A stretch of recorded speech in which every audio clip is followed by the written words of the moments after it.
Hi, everybody. Today we are going to make corrections on the exercises on page 167. The assignment in LMS is GP166 to 167. Okay, so let's start off by going through the entire text of the section to make sure that you understand it.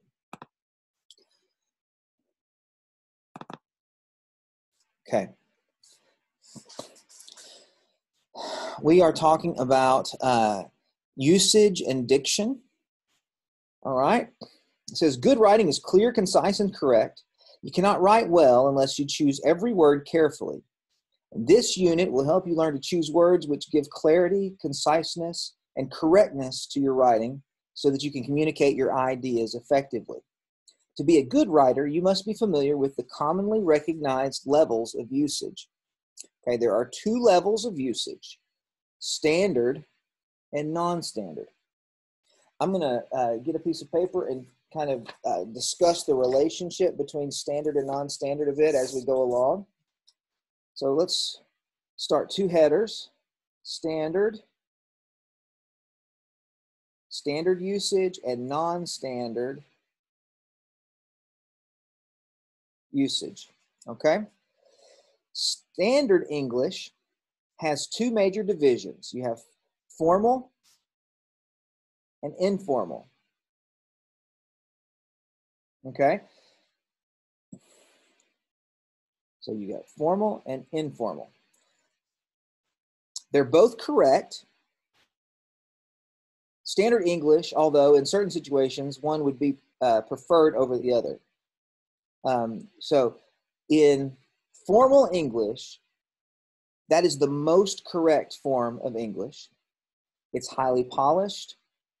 It's the kind of English you would use if you're speaking to a delegation of some kind, or you're in a job interview, or you're writing something formal.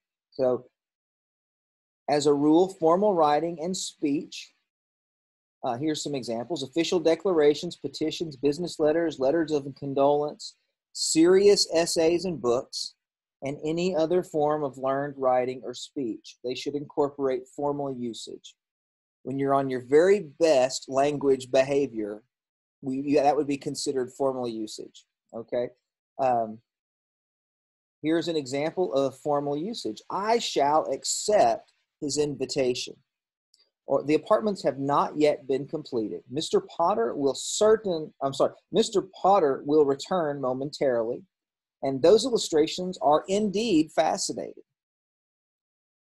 Contractions are typically not used in formal writing. Okay, now informal, we're still talking about standard English here, but informal English, also called colloquial, what people are used to saying in an area, all right? It's the language of everyday speech. It's used to give writing or speaking a friendly conversational tone, and it is appropriate for friendly letters, familiar essays, humorous writings, and other informal contexts. It's still correct English. It's just less formal. Here's some examples of informal usage. I'm going to accept his invitation. Look at the contrast between I'm going to accept his invitation and I shall accept his invitation. I'm going to is something we're used to, but it's not as accurate as I shall accept. They haven't finished building those apartments yet, as opposed to the apartments have not yet been completed.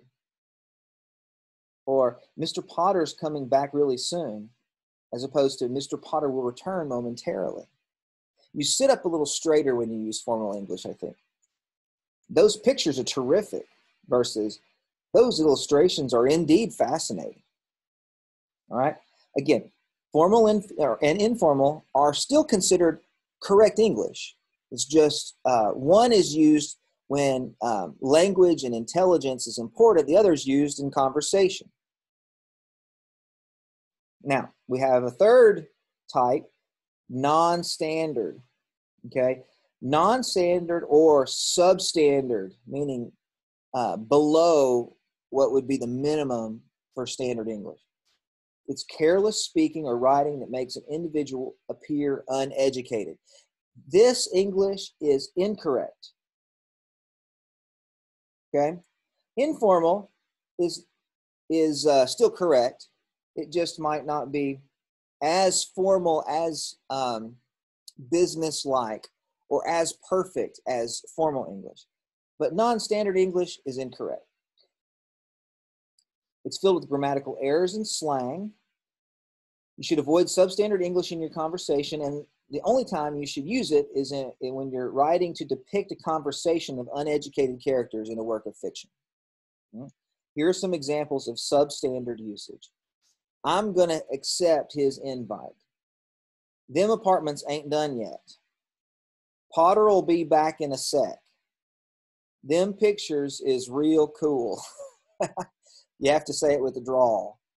All right. So these are no-nos, incorrect. We don't use that that kind of English, even when you're having conversations with your friends. Okay. There's no reason to portray yourself as a fool. Use English that's informal when you're wanting to have conversations with people, but you're still presenting yourself as educated. Now, use a good dictionary, and it says to help you use words correctly. Words without a usage label are considered standard. Okay, now let's talk about usage labels. We've looked at this before. I have the Webster's New World College Dictionary, 4th edition. Now, in this, there's a particular example I picked out. Let's find it.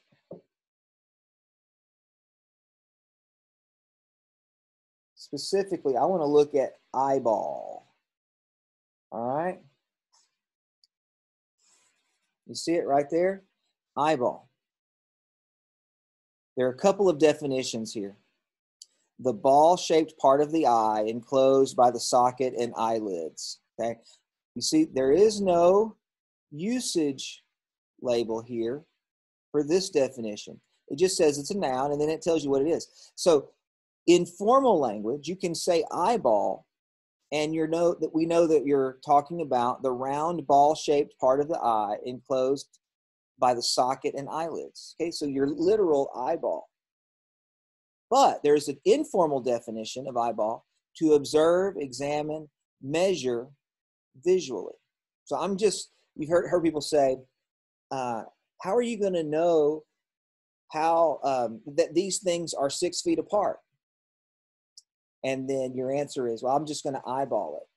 You mean you're not going to measure it? No, I'll just eyeball it. That's informal. It's still accurate. It's not substandard English, but it is not formal. You wouldn't go do a press conference as president and say, our approach to the COVID virus is going to be stay more or less 6 feet apart, 6, 7, 8. Just eyeball it. No, you're gonna use language that's specific and formal. Okay, so that's our example of informal versus formal, and you saw that it had the usage label of informal right there. That's what a usage label looks like. Okay, let's get back to it.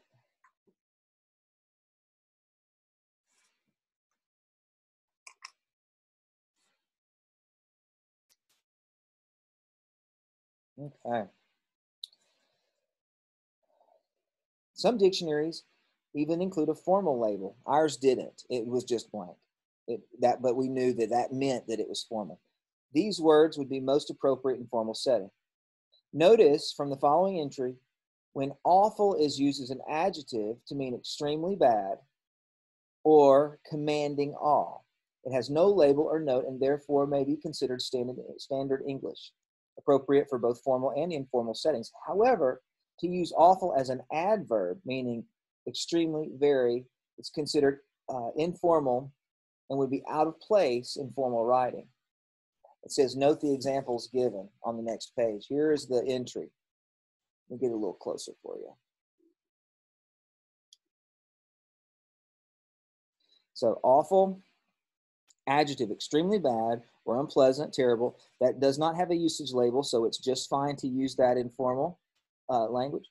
It also, number 2, commanding awe.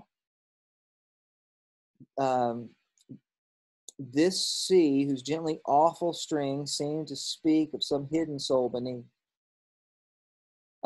That's an adjective as well. Filled with awe, especially. Filled with or displaying great reverence. Now, it says obsolete, afraid. So we don't use the word awful to be afraid anymore. Number 4, formidable in nature or extent, an awful burden, an awful risk. Okay, those are all formal except, and this is formal, it's just obsolete, meaning we don't use it in current English. Now, in the adverb, informal, meaning extremely or very. I was awful sick, or awe-inspiring blend of awe. Old English, it's spelled E-G-E-ful. Okay, so the adverb use is informal. That's what that means. All right. Number 5. Let me back it up some. Choose levels of use. Choose a level of usage that is appropriate to your to the purpose in your writing. To your purpose in writing. Standard formal English is used in the most formal and serious context. Standard informal English is used to create a friendly conversational tone and is appropriate for informal contexts. Make sure the style is appropriate to the occasion. Using informal language in formal context makes your writing seem folksy and undignified. But that may be what you want. You may want to write that way. Using informal language in a formal context that makes you seem folksy and undignified, whereas using formal language in an informal context can make your writing sound pompous and stuffy. So if you're writing about a family of people who live in the swamps in Louisiana, and they use, in all of their conversation, they use incorrect English, what we would call non-standard English or substandard English. Then you have someone come in and use proper formal English. That person would come off to those people as pompous and stuffy. When you're writing fiction, you might use all 3 of these types. Let's look at exercise A. A standard and substandard English. Rewrite each of the following sentences, replacing the italicized substandard phrase with standard English. The first one is done for you. We were blown away by their extreme generosity.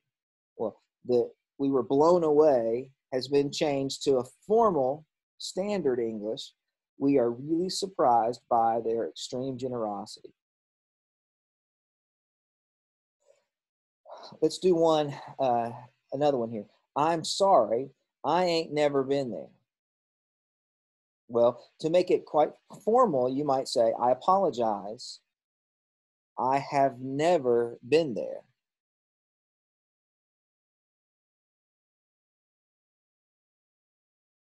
Let's do I'm sorry. I'm sorry, or I apologize. I have never been there. Okay. The next one. You did an awesome job on that report. Okay. Instead of awesome, find a better word, a formal word. You did a remarkable job on that report. Okay. I think I'll hit the sack early tonight. Extremely formal might be, I'm sorry, I was out of the screen. I think I'll hit the sack early tonight. An extremely formal way of writing it might be, I think I'll retire to bed early tonight. A less formal way, more conversational, but still accurate. I think I'll go to bed early tonight. Okay. Next one. We pigged out on pizza after the basketball game. Well, we gorged ourselves.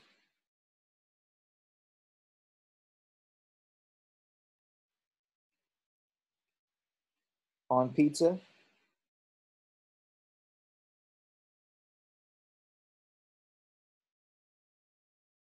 Oh, there's more lines after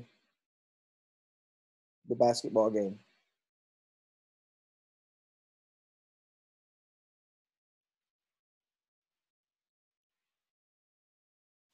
You shouldn't get so uptight about your speech. Get so uptight. When you're uptight, you're probably worried. So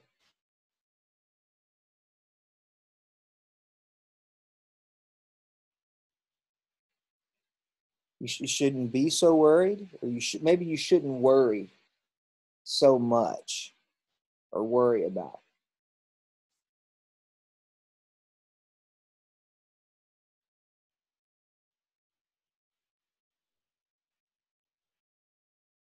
Okay. And then just chill for a minute. I'll be right with you. Maybe just wait.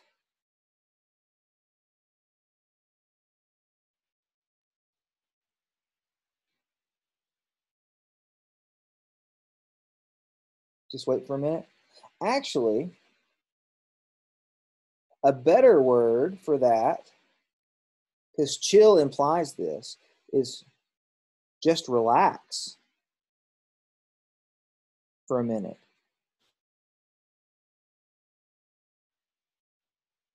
I'll be right with you. Okay, that's all of exercise A. Now, exercise B. Evaluate each of the following sentences as part of a formal essay. If the sentence is appropriate, write yes in the blank. If the sentence is inappropriate, write no. And be prepared to discuss each inappropriate sentence.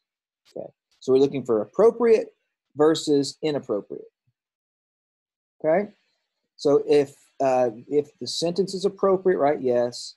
If the sentence is inappropriate, write no. Belize is located in Central America on the Caribbean Sea. Appropriate or inappropriate? That one is yes. I don't see anything wrong with that.